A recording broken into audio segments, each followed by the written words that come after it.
Hey everybody, it's Renee with Reset with Renee. I wanted to jump on and see if any of you have any questions for me, and if you don't, I want to highlight I've recently done a series of posts over on the Instagram Reset with Renee page, as well as on Facebook. And the post series is about basically parts work, and that's a place where a lot of my clients have struggled. And honestly, even though I completed level 1 and level 2 training in IFS, I still struggled to get to know my internal world, my parts. And so in IFS training, you learn about self-energy, which is marked by like 8 C's, saying hi to some folks. And then you also learn about how there's kind of like protective parts. So you basically have a posse of parts inside of you. Protective parts who are proactive, they're managerial in nature, they're preventative, they're trying to get ahead of things and keep you out of trouble. And then there's firefighter parts, which are more reactive, and those are usually activated when you're fed up. And so they're trying to get you to a state change away from feeling some kind of discomfort. So if you eat when you're stressed, if you drink or drug, if you shop, if you scroll on your phone, anything that helps take you out of whatever discomfort you might be experiencing.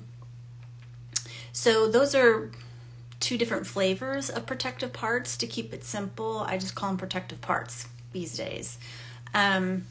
And then the other kind of parts that people have are like, they're called exiles per the training, or wounded younger parts, or older versions of you. So wherever you're holding hurt and suffering, wounding, and unmet needs, that's not a place of comfort for most of us, but we all have that. And so the folks that I work with typically have some sort of trauma history. It may be PTSD, it might be complex post-traumatic stress disorder, so CPTSD. It may not be a diagnosable condition, and really the diagnosis doesn't matter, the label doesn't matter, except for it can help guide your way towards help and support and finding people who can help you. So, what I learned years later after my IFS training was about Polyvagal Theory, which basically talks about our human nervous system and how we have fight, flight, freeze, and fawn as our human response systems under stress. And so what really helped me expedite my own CPTSD recovery was getting some clear language around what those 4 F's, the fight, flight, freeze, and fawn, looks like, feels like, and sounds like in my own system, and then to share that with clients. So that's what the post series has been about, is those energetic frequencies of our autonomic nervous system, 4 F's. So I want to talk a little bit about that, and if you have some questions, go ahead and drop them in, and I'll see if I can answer them. So we want the self energy. We want that I am as an anchor, as a place to reset to, as a way you operate in your daily life. Most people that I talk with at first aren't operating in their life from the I am energy. They're not feeling as calm, curious, compassionate, confident, creative. There's more words, convicted, as much as they would like. And instead they're operating from some protective energies usually, okay? So the one that I see most often, it is such a common trauma response, is survival energy of I must. And so that is like, for me, it's in language of I should, I have to, if I don't do this, something bad's going to happen. It's really, really based on fear. Something bad is going to happen if I do or don't do something. So I must do this. And if I don't, I feel uncomfortable because I feel that anxiety, that anticipated dread, that frequency of fear of I don't know what will happen, but I know something will happen if I don't. So that is really hard for a lot of trauma survivors to get underneath that. And to be honest, it's really, really helpful and sometimes necessary to have an environment and an atmosphere of support. And not everybody has that, especially CPTSD survivors. They often have very stressful environments, atmospheres, or ecosystems in terms of their family or their work or a combination. So it's a lot to juggle and manage. I digress. So spending a lot of time in I must, you can look functional, you can appear normal, you can appear successful, but usually inside you are feeling like anxious, overwhelmed, fatigued, like there's no end in sight. And so that'll often then trigger the other frequency, which is I can't. Like I just can't. I can't do this anymore. I have no energy left. I can't keep up. I can't catch up. I can't get ahead. It's pointless. This always happens. It's already messed up. It's always going to be messed up. Like, why bother? So this is another protective energy, but it doesn't feel helpful like the I must energy because it's a collapse. It's a collapse down your vagus nerve, basically, to a place of helplessness, hopelessness. What's the point? And so that can be really unsettling for people who are used to the I must energy. To be operating at a high level and then to drop down into that collapse is very unsettling for them or for their loved ones, people that they know well. So if that happens, this is like a no shame and no blame game.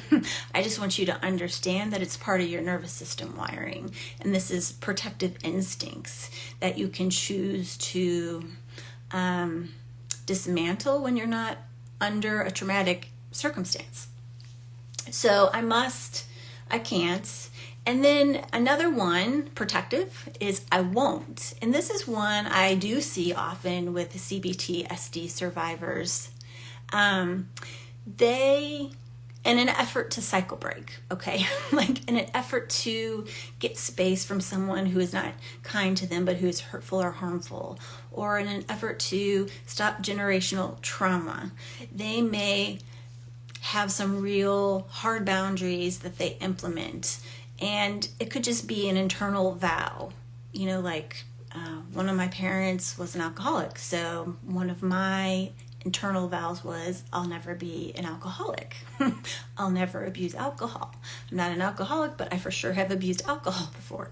So it's just like, I won't let this happen. It's not okay for this to be. And so what I like to say to my clients is like, and this has taken me a long time to learn this personally too. So this is the gold I've mined from a couple decades of personal and professional work, is that I won't, if you're going to set a boundary for yourself or with others, it's really not coming from a place of true personal power, which is like, I am energy. It's coming from this, like, I almost have to prove it. Like I have to do something.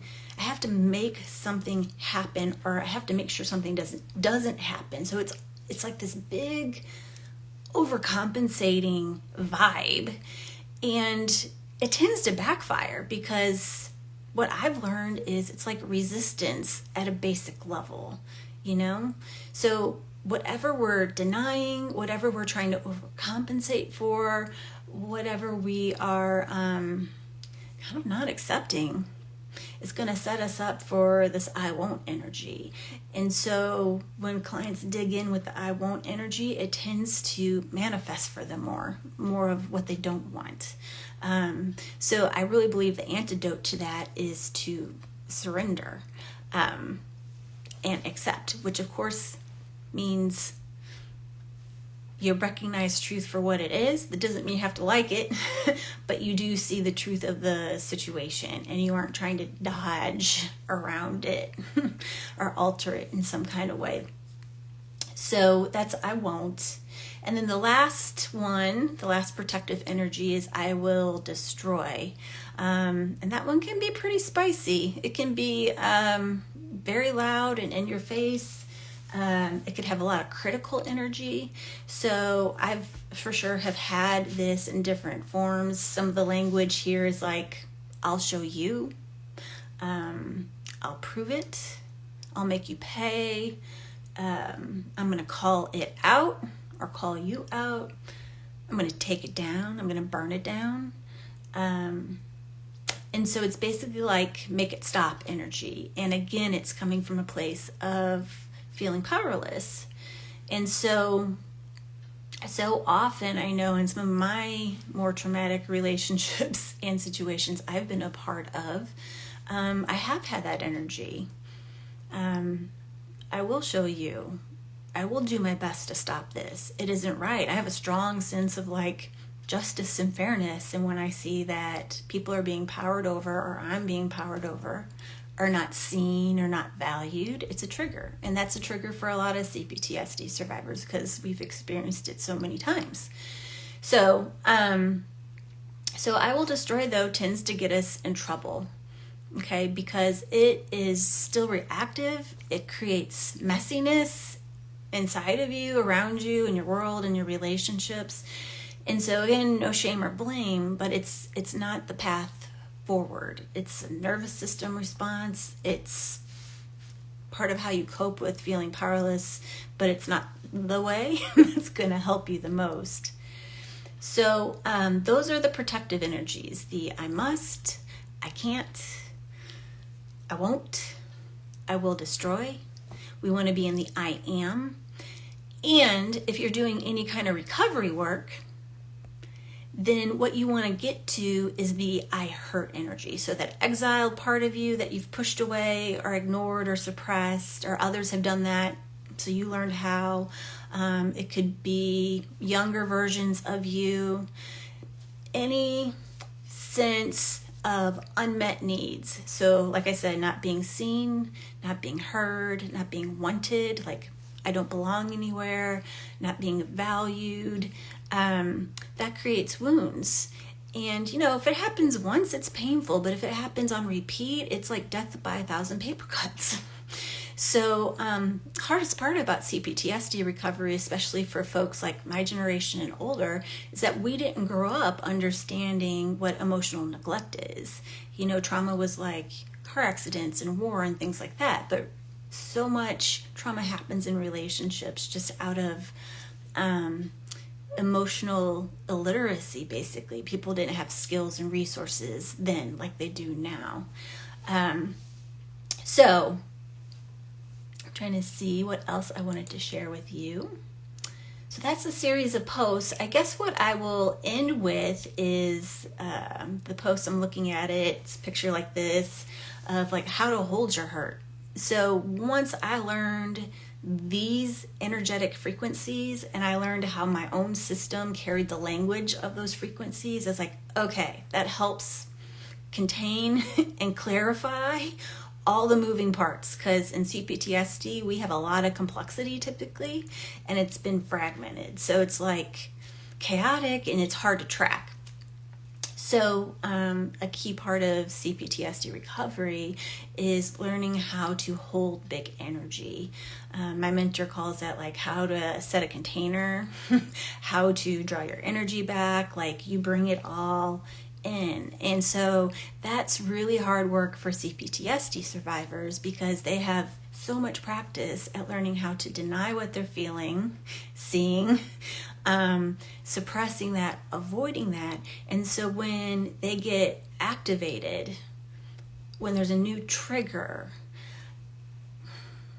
and that hurt is brought up, it's not brought up in a gentle way that they're like, oh, I'm so happy to connect with you. No, it's brought up in this like big activation that triggers their physiology and makes them feel like they're going crazy. And that is a lot to feel, it's a lot to hold, and it can be really pretty scary and pretty draining, and especially when you're not used to doing it or if you've not been taught how to do it. And so sometimes for me personally, I've needed a support, I've needed a practice or a process. For instance, EMDR helped me for a while. I did that with a therapist, and then I did it on my own at home. I am trained in EMDR, so that's something that we could do. Breath work has been helpful. That was hard to do at first. I needed to have someone walk me through that, and now I can do it on my own. So it's like getting used to it is really a big task, a big challenge when you are trying to reconnect. But that is what's needed for the I hurt. So to get all that protective energy to kind of like relax, release, unburden, drop the struggle, we need to really help the parts of you that carry that I hurt energy. And I commented in one of the posts, like, I have so many journals, where I wrote, before this was crystal clear to me, like, I hurt. It hurts. And it's a lot of hurt energy around like abandonment, longing, disconnection, carrying hurt and harm because somebody didn't do what they were supposed to do, things like that. So getting clear about like what hurts for you is a really good place to be, even though it can be really uncomfortable. So I hope that was helpful. And if any of you have any questions, I invite you to comment on the post, send me a direct message. Getting ready to go on vacay. And so I'd like to be able to come back and answer any questions you might have about this series or anything else you might like to know more about what I talk about. So thank you so much to those of you who've joined this live, and I hope to be connected with you in the near future. Thank you, of course, for connecting with me, and you're always welcome to reach out for your own reset. See you soon.